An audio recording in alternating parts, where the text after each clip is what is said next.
எங்களுக்கு இருக்கிறதுக்கு ஒரு வீடும் படிக்கிறதுக்கு கொப்பி வசதிகளும் தந்தீங்கன்னா போதும்.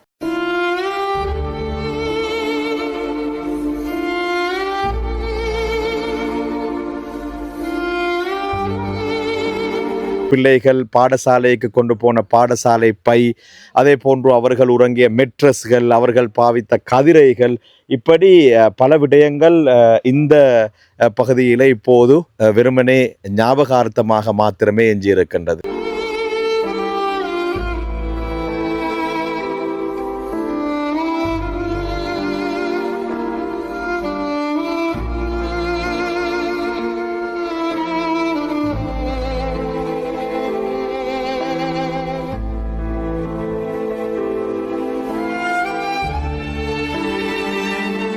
அஸ்ஸலாமு அலைக்கும் வரஹ்மத்துல்லாஹி வபரகாத்துஹு.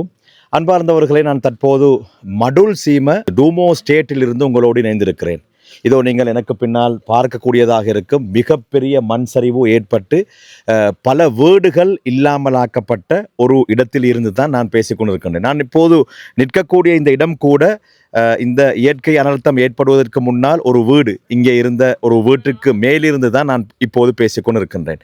இந்த பகுதியில் இருக்கக்கூடிய பல வீடுகள், சுமார் 40க்கும் மேற்பட்ட வீடுகள் மொத்தமாக இல்லாமலாக்கப்பட்டிருக்கின்றன. இவர்கள் இப்போது மடுல் சீம தமிழ் மகாவித்தியாலயத்திலே பாதுகாப்பாக தங்க வைக்கப்பட்டிருக்கிறார்கள். இதோ பாருங்கள் அவர்களுடைய வீட்டின் காட்சிகள். அதாவது இங்கே இருக்கக்கூடிய மொத்த வீடுகளும் முழுமையாக சேதமடைந்தாலும் கூட சில வீடுகள் இப்படி இருக்கின்றன.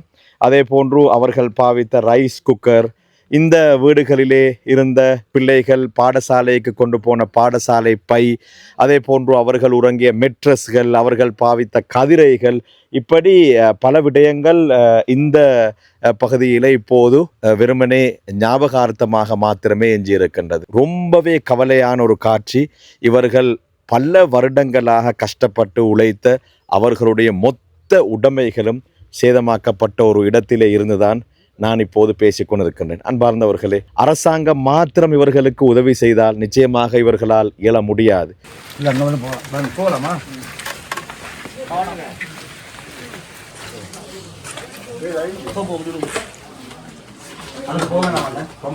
இல்ல யாரும் உள்ள அதிகம் வர வேணாம், பாதுகாப்பா இருக்கிற மாதிரி தெரியல. உள்ள மணலா இது பாதுகாப்பா தெரியல. அண்ணே வாங்க, நீங்களும் வாங்க. அண்ணே அண்ணே வந்துருங்க வந்துருங்க, உள்ள போக வேணாம்.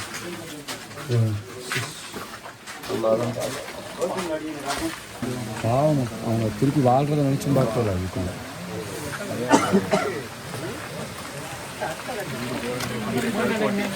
எனவே இந்த நிகழ்ச்சியை பார்த்து கொண்டிருக்கக்கூடிய அரச சார்பற்ற நிறுவனங்கள் இது போன்ற பகுதிகளுக்கு வாருங்கள், நேரில் வாருங்கள். நாங்கள் நாடளாவிய ரீதியிலே பாதிக்கப்பட்ட பல ஊர்களுக்கும் சென்றோம். ஆனால் இப்படி ஒரு சேதத்தை நான் எங்கும் காணவில்லை. ரொம்ப கவலையான பரிதாபமான நிலையாக இருக்கின்றது இவர்களுடைய நிலை. கடவுள் உங்களை கைவிட மாட்டார், சரியா? கவலைப்படாம இருங்க. நான் எல்லாமே போய் நிற்கல, அடுத்து என்னன்னு யோசிக்காதீங்க. அடுத்து ஏதோ ஒரு வழியை கடவுள் காண்பிப்பார், சரியா? என்ன சொல்ல நினைக்கிறீங்க மக்களுக்கு? நான் ரொம்ப கஷ்டம், எல்லாமே போயிடுச்சுங்க. எங்கள் பென்ஷன் சல்லி எடுத்து தான் இந்த வீடை கட்டணுங்க. இந்த இஸ்டேட்டில் கொடுத்த பென்ஷன் சல்லி, அந்த சல்லி எல்லாம் முடிஞ்சிச்சிங்க. எங்கள்கிட்ட ஒன்றுமே இல்லைங்க. இப்போ எங்களுக்கு ஒரு சல்லி இல்லைங்க. அந்த மாதிரி நிலைமையில என்ன தொழில் பண்ணுறீங்கன்னு? இஸ்டேட்டில் தாங்க கோயில் வெட்டாங்க, இந்த மாதிரி பில்லு வெட்டுறாங்க, இந்த மாதிரி வேலையை செஞ்சுருந்தாங்க. எவ்வளோ சேலரி ஒரு நாளைக்கு தருவாங்க? வேலைக்கு போனால் தான் சேலரி, அப்படி தானே? ஆமாம், வேலைக்கு போனாங்க 1300 கொடுத்தாங்க. இப்போ நாங்கள் இங்கே வந்த நேரத்தில் எங்களோட இந்த ஒவ்வொருத்தர கால்கள்லேயும் அட்டை கடிக்குது. நாங்கள் ஜஸ்ட்டு கொழும்புலேருந்து இன்றைக்கி வந்திருக்கிறோம். வந்த நேரத்தில் இந்த அட்டை கடி எங்களால் தாங்க இல்லாமல் இருக்குது, அப்படி தானே? ஆனால் இவங்க இந்த அட்டை கடிக்குள்ளே தான் வாழ்கிறாங்க. ஒரு குழந்தைகள்லேருந்து அத்தனை பேருமே அட்டைகள் கடிக்கிறத தாங்க இல்லாமல் இருக்குது. அப்படியான சூழல்லையும் இவ்வளோ கஷ்டப்பட்டு வாழ்ந்துக்கிட்டு இருக்காங்க. அவர் பென்ஷன் காசை எடுத்து தான் இந்த வீட்டை கட்டியிருக்கிறாரு. இனிமேல் என்ன செய்கிறதுன்னு சொல்லி ஒரு நிர்கதியான நிலையில் இருக்குது. இதை பார்க்குற மக்கள், இந்த மக்களுக்கு ஏதாவது செய்ய நினச்சிங்கன்னா தொடர்பு கொள்ளுங்கள். இந்த மக்களுக்காகவே எதையாவது பண்ணி கொடுக்க முடியும்னா பண்ணுங்கள். நிரந்தர தர்மம் சதக்கத்துல் ஜாரியாவாக உங்களுக்கு இறைவனிடத்தில் போய் அது கண்டிப்பாக நாளை மறுமையில் சொர்க்கத்தில் பெரிய நன்மைகளை பெற்றுத்தரக்கூடிய ஒன்றாக இருக்கும். நாங்கள் பிரார்த்தனை பண்ணுறோம். கடவுள் கைவிட மாட்டார். சரி. இந்த பகுதியிலே இருந்த மக்கள் இப்போது மடூல் சீம தமிழ் மகாவித்தியாலயத்திலே பாதுகாப்பாக தங்க வைக்கப்பட்டிருக்கிறார்கள். இப்போது நாங்கள் அவர்களை சென்று அவர்களுடைய விடயங்களை அவர்களிடத்திலேயே பேசி உங்களுக்கு நாங்கள் அவற்றையும் காண்பிக்க இருக்கின்றோம். இந்த காணொளியை முழுமையாக பார்த்து உங்களால் முடிந்த உதவிகளை இந்த மக்களுக்கும் செய்யுங்கள் என்ற தாழ்மையான வேண்டுகோளை விடுத்துக் கொள்கிறேன்.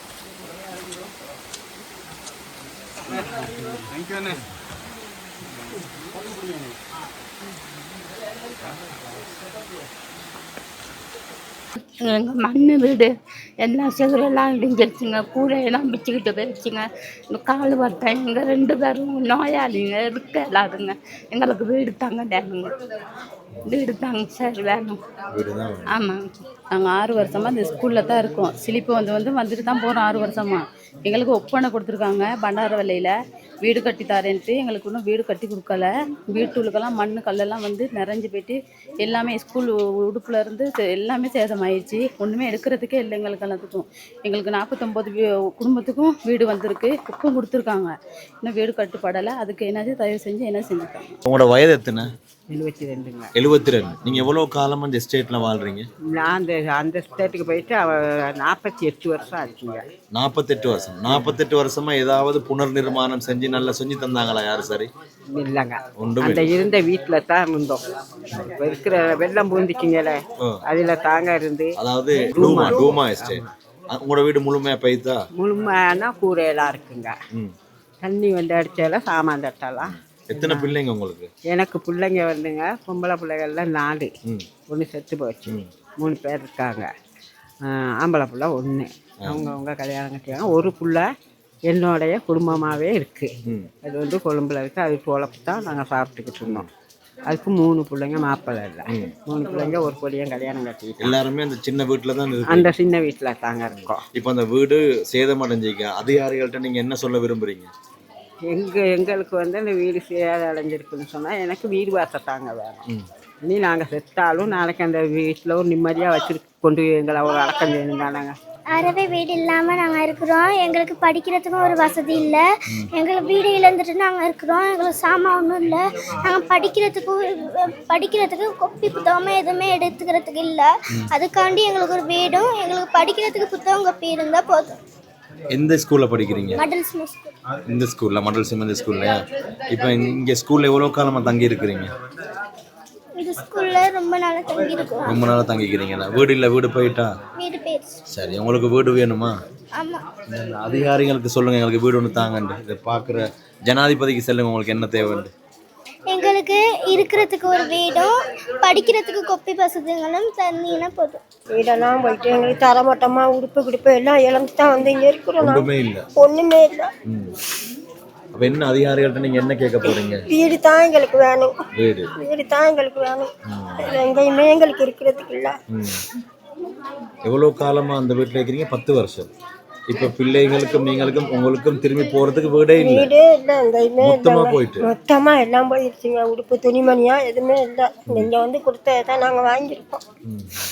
எங்களுக்கு கட்டாயமாக எங்கள் அனைவருக்கும் எந்த வசதி எங்களுக்கு குறைவாக இருந்தாலும் பரவாயில்ல, நாங்கள் அட்ஜஸ்ட் பண்ணிக்கிறோம். எங்களுக்கு கட்டாயமாக வீடு வசதியை கட்டாயம் ஜனாதிபதி அவர்கள் இதை கோரிக்கையை ஏற்று செய்து கொடுத்தாங்கன்னா எங்களுக்கு மிகவும் நன்றி கடமைப்பட்டிருக்கோம். வணக்கம். எங்கள் வீட்டுக்கு கல்மண்ணில் போயிடுச்சு. ஏன்னா ஸ்கூல்ஸ் சப்பாத்து ஸ்கூல் பேக் எல்லாம் கம்மிடுச்சு. எங்களுக்கு ஸ்கூல் போகிறது மட்டும் லேசினால பெரிய நாவி என்ன ஆசையாக இருக்குது? கலெக்டரா? அதனால் உங்களுக்கு வீடு தேவை. சபீனா கலெக்டருக்கு வீடு தேவை. எங்கள் வீட்டுக்கு மேலே உள்ள வீடு சத்திரமாக முடிவு போயிருக்கின்றது. அதனால் எங்கள் வீடும் பாதித்து தண்ணி உலை மண் எல்லாம் நிறைஞ்சு விட்டது. எங்களுக்கு அந்த வீட்டில் இருக்க முடியாமல் போய்விட்டது. இப்போவும் தண்ணி வந்து கொண்டே இருக்கிறது. எங்களுக்கு இருப்பதற்கு ஒரு குடிசையால் கட்டி கொடுத்தால் நாங்கள் எப்படியாவது அதில் வாழ்ந்து இருப்போம். உள்ள குட்டியோட நாங்கள் இப்போ எங்களுக்கு இருக்க இடம் இல்லாமல் நாங்கள் தவிக்கிறோம். இத்தனைக்கும் எங்களுக்கு ஒரு வீடை அமைத்துக் கொள்வீர் என்று நன்றி செலுத்துகிறேன். எங்களுக்கு அவங்களுக்கு ஒரு 19 குடும்பம் வந்திருக்கோம். எங்களை வந்து வெளியாக சொல்லியிருக்காங்க. அதில் பயந்துக்கிட்டு எங்களை பிள்ளைங்களாம் தூக்கிட்டு நாங்களும் ஸ்கூலில் வந்து தான் இருக்கோம்.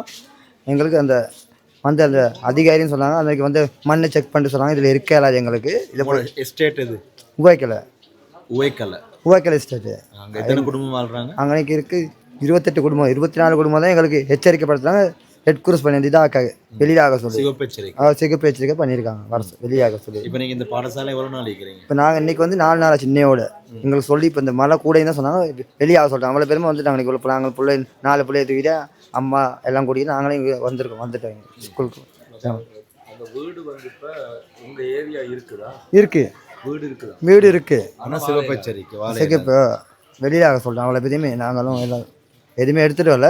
பிள்ளைகளை தூக்கிட்டு வந்திருக்கோம் ஸ்கூலுக்கு. காலம் இங்கே அந்த வீட்டில் இருக்கிறீங்க? எனக்கு இப்போ 35 வருஷம் அந்த வீடு நாங்கள் இருக்கோம். அதுக்கு முன்னாடி அம்மாலாம் வாழ்ந்த வீடு. இப்போ அன்னைக்கு வந்து மண்ணை செக் பண்ணி சொன்னாங்க. எல்லாம் வெடிச்சு வச்சு மேலே ஃபுல்லாக ஏரியா ஃபுல்லாக போயிடுச்சு சொன்னாங்க. வெளியே அவ்வளோ பேரும் போக சொல்லிட்டாங்க.